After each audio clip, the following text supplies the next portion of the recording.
Ça y est, c'est connu, la composition du nouveau gouvernement du Tchad a été dévoilée 48 heures après la reconduction du Premier ministre, l'ambassadeur Alemey Alinan. L'autorité indépendante de lutte contre la corruption remet 4 véhicules initialement destinés à l'Office national pour la promotion de l'emploi. Des manifestations violentes des travailleurs de la société sucrière du Cameroun dans la ville des Kotei ont entraîné des pertes en vies humaines et des dégâts matériels considérables. Mesdames, Messieurs, bienvenue. Si vous nous rejoignez sur TED 24, le suspense s'est levé ce jeudi. On connaît désormais le nouveau gouvernement du Tchad après 48 heures de la reconduction du Premier ministre, l'ambassadeur Alemey Alinan. Le nouveau gouvernement composé de 37 membres, dont 6 ministres d'État. Et c'est un gouvernement essentiellement composé d'anciens ministres fidèles au président de la République, maréchal Mamad Idi Déby Itno, comme le tout-puissant Tahir Hamid Guili aux finances, ou cette figure inoubliable, Abina Précis Lungo, en charge de la femme. On note aussi le retour du docteur Abdoulaye Sabre Fadoul aux affaires étrangères en remplacement d'Abderrahmane Koulamala et Souftom qui entre à la justice. L'autorité indépendante de lutte contre la corruption a remis officiellement 4 véhicules à l'Office national de la promotion pour l'emploi ONAPE. Destiné à l'UNAPE, l'AILC avait utilisé ces véhicules pour ses missions. On en sait plus avec Dimitri Dom. Sous les regards attentifs des représentants des deux organisations et des médias présents, le contrôleur général de l'autorité indépendante de lutte contre la corruption, Youssouf Tom, a ouvert la cérémonie en soulignant l'importance de cette remise de véhicules à l'ONAPE. Il a renseigné que ces voitures ont été saisies dans le cadre de lutte contre la corruption et qu'il est désormais temps de les mettre à la disposition de l'ONAPE pour soutenir ses missions essentielles. Au moment où l'ALC a démarré ses activités, nous avons une mission qui est encore en cours, mais qui devait couvrir l'ensemble du territoire national. Une mission orientée sur le contrôle des recettes bancarisées et des téléphonies mobiles de l'État. Pour cette raison, l'ALC n'ayant qu'un seul véhicule de liaison, nous avons fait la demande à la plus haute hiérarchie qui nous a autorisé d'avoir ces 4 véhicules. Donc nous n'avions eu que le droit de l'USUS pour nos missions. Maintenant que ces missions du nord, du centre, du sud et de l'est ont pu prendre fin, nous avons estimé qu'il n'est plus opportun que nous gardions ces véhicules à notre niveau ici, puisque c'est des véhicules qui ne sont pas destinés à l'ALC. En réponse, le directeur général de l'ONAPE, Nasruddin Abakar Kessou, a exprimé sa gratitude envers l'AIC pour cette marque de confiance et de professionnalisme. Il a souligné l'importance de cette collaboration entre ces deux entités dans la promotion de la transparence et de la bonne gestion des ressources publiques. La mission a saisi les véhicules. Et aujourd'hui, nous sommes très contents, messieurs les coordonnateurs, pour votre professionnalisme, puisque dès le début, vous avez entamé les démarches officielles. Par notre consentement, vous avez pris ces véhicules pour diligenter une mission de l'État. Et aujourd'hui, nous sommes très contents de voir les véhicules en très bon état. Et sans d'avoir lancé l'appel, c'est vous qui nous a cherché pour la remise de ces véhicules. Donc ça montre votre rigueur et votre professionnalisme dans l'exécution des tâches d'État, dans la protection des biens de l'État. Cette cérémonie de remise de voitures marque des pas importants dans la consolidation des efforts visant à renforcer l'intégrité et la transparence dans la gestion des affaires publiques. En religion, après plusieurs années de formation, 60 apprenants ont reçu leurs attestations pour avoir mémorisé entièrement le Saint-Coran. Ils ont été honorés mercredi au centre Khalwa Al-Goni Abba à Djerman, dans le 8e arrondissement de N'Djamena. Dimitri Dom, une fois de plus. La mémorisation du Coran occupe une place fondamentale dans la transmission musulmane. Le Tchad, un pays à prépondérance musulmane, s'évertue pour la maîtrise du livre saint afin d'encourager la pratique de la paix, la cohésion sociale. Après plus de 3 ans, 60 apprenants ont fini la lecture, mémorisant dans son entièreté le Coran sous l'initiative du centre Khalwa Al-Goni Abba Djerman, installé dans le 8e arrondissement de N'Djamena. Ils ont reçu des attestations mercredi, ce qui vient renforcer leurs efforts et détermination de faire des Saintes Écritures un acquis. Mustapha Abba Djarma, promoteur de cette initiative, a remercié la participation incessante de tous pour la réussite de la formation, a imploré Allah, Dieu, de veiller sur la vie des lauréats et de leurs parents. Le représentant du Conseil supérieur des affaires islamiques pour le 8e arrondissement, Mamad Haroun Ousmane, saluant le chemin emprunté par les apprenants, a invité les jeunes à emboîter les pas afin de rendre vivable la société. Selon lui, la culture et la lecture du Coran garantissent la paix sociale. Le 4 février, les ouvriers de la société sucrière du Cameroun ont été manifestés violemment dans la ville des Contagnes. La colère des travailleurs face à la direction de leur entreprise a entraîné des pertes en vies humaines et des dégâts matériels considérables. Et Brahim Mamad, une fois de plus. En colère, les employés de la société sucrière du Cameroun Sosicam d'Nkoteng et Mbandjok ont détruit 150 hectares de plantations de canne à sucre et des infrastructures publiques. Une grève qui a coûté la vie à un de leurs à Nkoteng. Le gouverneur de la région du centre s'exprime. C'est un seul civil qui est ouvrier de Sosicam qui est décédé parce qu'il a voulu lui-même, avec la machette, descendre un policier. Et donc, pour sa défense, il a été abattu. Nous avons enregistré 10 blessés.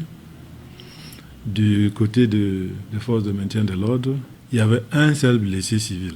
Au cours de cette grogne le 4 février, des employés de la Sosicam qui réclament une amélioration de leurs conditions salariales et de travail. Pour le secrétaire de la commune de Mbandjok, le pire a été évité. La matinée du 4 février, on n'a pas compris ce qui s'est passé.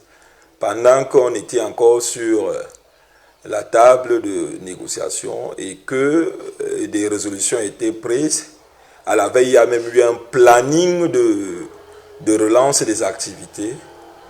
On s'est retrouvé face à un mouvement d'humeur qui malheureusement n'a pas prospéré, surtout dans la ville de Mbandjok, du fait du professionnalisme déjà des autorités compétentes et aussi de la compréhension de certains ouvriers qui ne se sont pas mêlés à la chose. Il y a eu mouvement d'humeur, ça on ne peut pas le nier, mais il n'y a pas eu mort d'homme en Mbandjok comme cela est véhiculé dans les plateformes, dans les réseaux sociaux. Il n'y a pas eu mort d'homme. Il y a eu échauffourée. Une dizaine de personnes ont également été blessées parmi les policiers et les gendarmes venus rétablir l'ordre. Pour l'heure, le mastodonte de la production du sucre au Cameroun n'a pas officiellement communiqué sur ces incidents. Cependant, le maire de la ville de Mbandjok a assuré que des démarches ont permis de calmer la situation. Prime abord, il fallait faire appel aux chefs de communauté pour avoir leur consentement, qu'est-ce qu'ils pensent de ce qui se passe en Mbandjok. J'ai touché les chefs de communauté pour résoudre cette crise. De deux, j'ai eu à toucher des doigts les jeunes eux-mêmes. Qu'est-ce que vous revendiquez? J'ai eu à sensibiliser ces jeunes en leur disant qu'on ne peut pas tuer la poule aux œufs d'or. La Sosicam, c'est notre poule et qu'ensemble, nous devons tout faire pour préserver cette entreprise.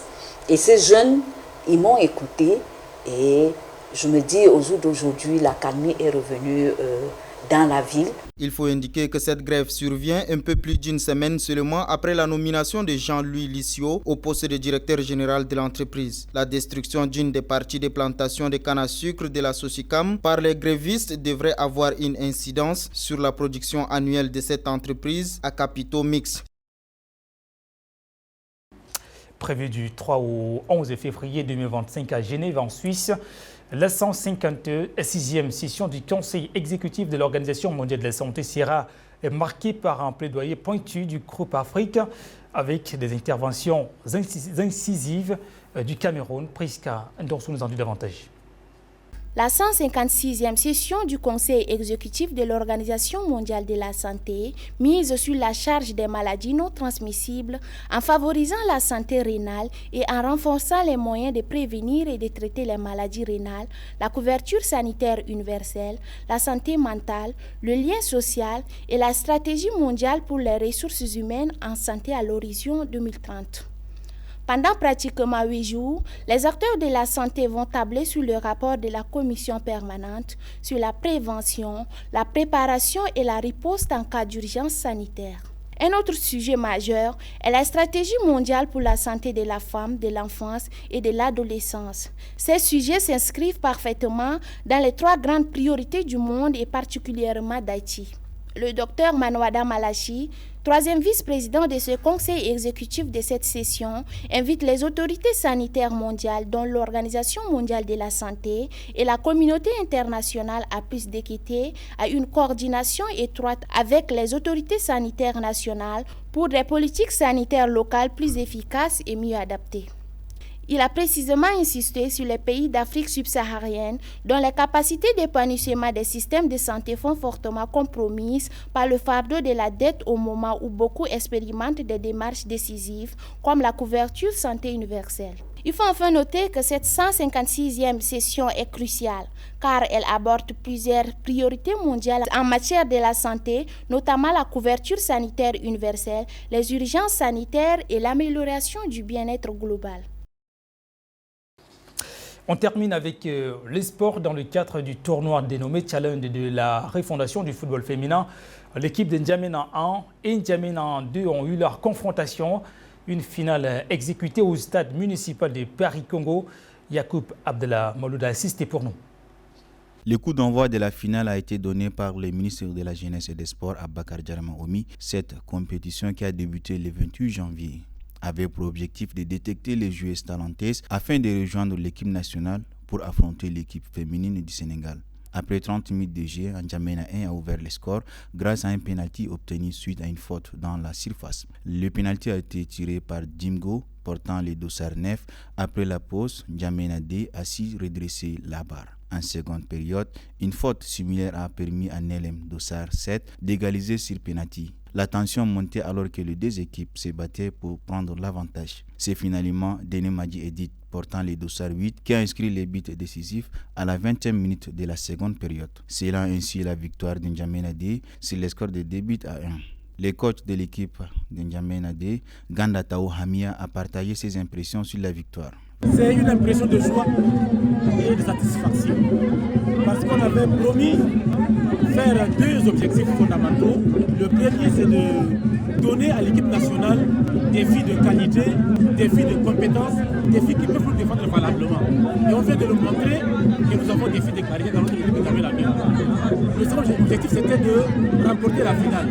Et par la grâce de Dieu, nous venons de le faire. Nous sommes vraiment très contents, satisfaits de notre jeu. Secrétaire général du ministère de la Jeunesse et des Sports, Yamita Santete, a également pris la parole pour féliciter toutes les équipes participantes et encourager la poursuite des efforts pour promouvoir le football féminin au Tchad.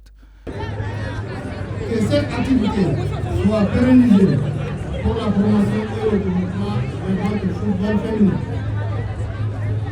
Je voudrais vous rassurer que le département de la Jeunesse et des Sports mettra tout en œuvre pour accompagner les talentueuses footballeuses détectées lors de notre prochaine participation aux échéances nationales et continentales. Cette victoire a été accueillie avec enthousiasme par les supporters et les joueuses. N'Djamena 2 remporte ainsi un chèque de 10 millions de francs CFA, tandis qu'N'Djamena 1 repart avec 7 millions pour sa deuxième place. Le Gond Oriental, qui a terminé 3e, reçoit également une récompense de 5 millions. Et puis la deuxième édition du tournoi de la paix s'est jouée ce mercredi 5 février au terrain d'Amoud de Farchia dans le premier arrondissement, opposant Al-Manana, Aboutal Wali et Jessica Ferrin nous a dit davantage. 4 contre 1 est le score qui met un terme au tournoi de paix, un événement qui met la clé sur le paillasson du tournoi sportif de football basé sur la paix hier 5 février 2025. Placé sous le haut patronage de Tahir Olé Hassan, la finale de tournoi qui oppose l'équipe Almana à Boutalwali a connu un bon nombre de spectateurs. Pour Souleymane Kelly Younous, président-directeur général de F6 Business, ce tournoi représente une initiative marquante mettant en avant le potentiel du football en tant qu'outil de paix et de cohésion sociale. Comme un adage dit, le sport unit les peuples. Votre slogan le précise, tournoi de la paix. le sport unit les peuples les plus ennemis du monde. Fin de citation. Distingués invités, Mesdames, Messieurs, Maréchal Mohamed Idriss Déby Itno, président de la République, chef de l'État, a fait du sport en général et du football en particulier la priorité des priorités pour redorer les blasons. Dans les 12 chantiers du maréchal, il a cité en 4e position la refondation des systèmes en général et bâtir un plan ambitieux pour la jeunesse et les sports. Tahir Olé Hassan, parrain du tournoi de paix et candidat au poste de président de la Fédération tchadienne de football association, s'engage à militer pour la construction d'un stade municipal. Et cet arrondissement mérite un stade digne de son nom. Je voudrais ici promettre que nous, notre équipe, arrive demain à la Fédération. Le premier arrondissement aura un stade où ces jeunes pourront jouer au football. Sur ce, je voudrais vous encourager à faire plus. Surtout ce genre d'initiatives permettent à ce que nous créions une cohésion et nous donnons la chance aux jeunes de jouer au football et aussi de participer à des tournois comme ça où on pourra détecter les meilleurs qui pourront demain aller dans les plus grands clubs. En ce qui concerne le tournoi, le match s'est conclu par une séance de tir au but permettant à Boutal Wali de décrocher son 2e titre consécutif de champion. Cette cérémonie a été suivie par la remise des attestations de reconnaissance et des récompenses pour la meilleure équipe, le meilleur joueur et le meilleur gardien de ce tournoi. Mesdames et messieurs, c'est la fin de cette édition. Merci à vous de l'avoir suivi.